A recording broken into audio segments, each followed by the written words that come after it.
අද තාත්තගේ යාළුවෝ දෙන්නෙක් එනවා කියලා අම්මයි දෙන්නත් එක්ක එකතු වෙලා බරටම උයනවා. අපි බලමු මොනවද උයන්නේ. මේ ඉන්නේ තාත්තා. තාත්තගේ යාළුවෙක් එනවා කියලා තමයි දෙන්නත් එක්ක එකතු වෙලා උයන්නේ. මේ බලන්න තාත්තා කොච්චර හොඳයිද කියලා පොඩි දෙයක්වත් අරගෙන.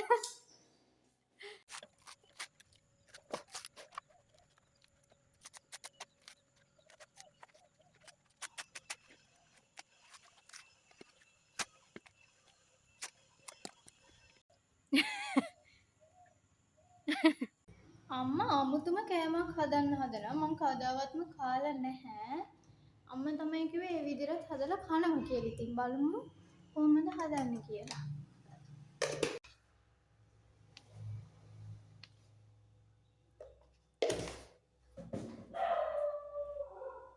චිකනුයි සෝයයි තමයි අම්මා දෙකම එකට දාලා හදන්නේ. මම කාලා නැහැ. අපි බලමු කොහොමද අම්මා හදන්නේ කියලා ඒක. තුන පහ ටික සේරම හොඳට මේ වගේ වදිනවා අම්මා. මම හිතන්නේ මේ පාට වෙනකම්ම බැදලා තියෙනවා.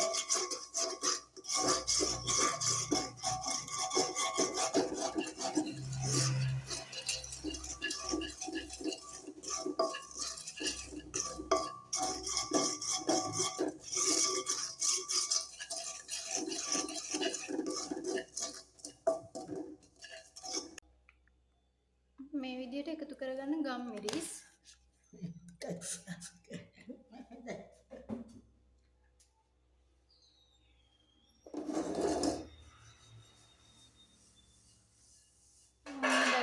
සේරම ආයෙ එකතු කරගන්නවා අම්මා. මේ අනිත් පැත්තට. සෝයයි චිකනුයි දෙක තමයි එකට දාලා තියෙන්නේ. ලුණු ටික ඒව හැමදේම මම මේකට එකතු කරගන්නවා. පොල් තෙල් මේ විදිහට එකතු කරගෙන අම්මට අමතක වුණා ලිප ඔන් කරන්න. රත් වෙන ලිප ඔන් කරන්න අමතක වුණා.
දැන් චිකන් ටිකයි සෝය ටිකයි සේරම එකතු කරගන්නවා මේකට.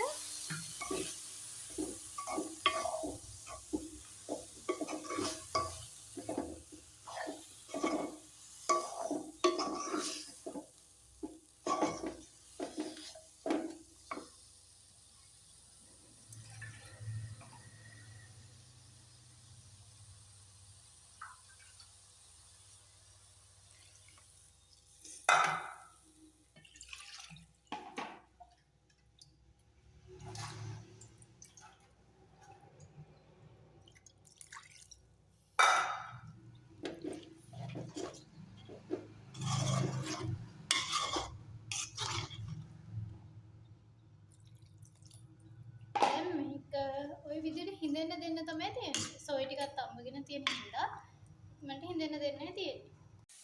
පරිප්පුවත් ඉක්මනට ලෑස්ති වෙනවා. පරිප්පුව මෙතනින් ලෑස්ති වෙනකොට මෙතනින් අපේ අලබැදම ලෑස්ති වෙනවා. අම්මා පොඩ්ඩක් මේක මට බලන්න කියලා කියා. පස්සේ තමයි මම හිතන්නේ අර ටික එකතු කරන්න මේකට. හරි පුවත් දැන් හරි. අම්මා අල ටිකත් එකතු කරා. අල ටිකත් දැන් හරි.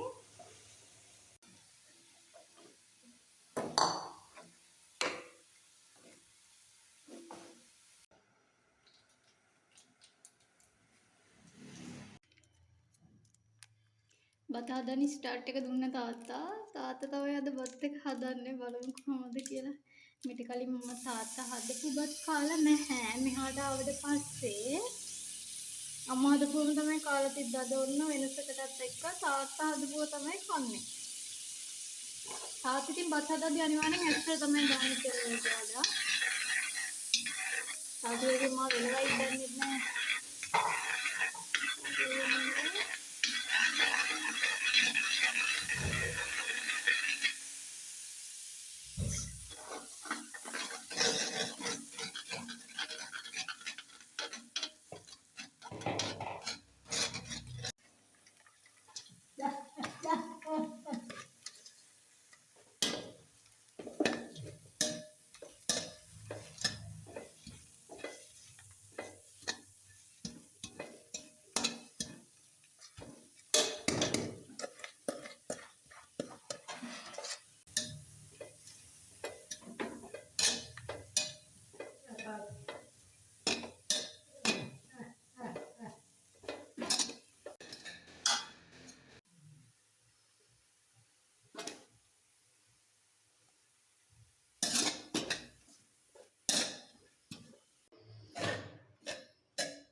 තාත්තා නියමෙටම බත හැදුවා සුවඳත් එනවා රසත් බලන්න දුන්න මට ටිකක් රසම රසයි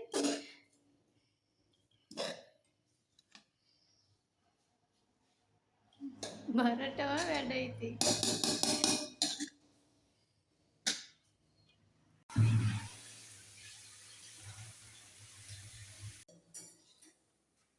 ෆයිනලි මේ වගේ රසම රස බත් එකක් තමයි ආවේ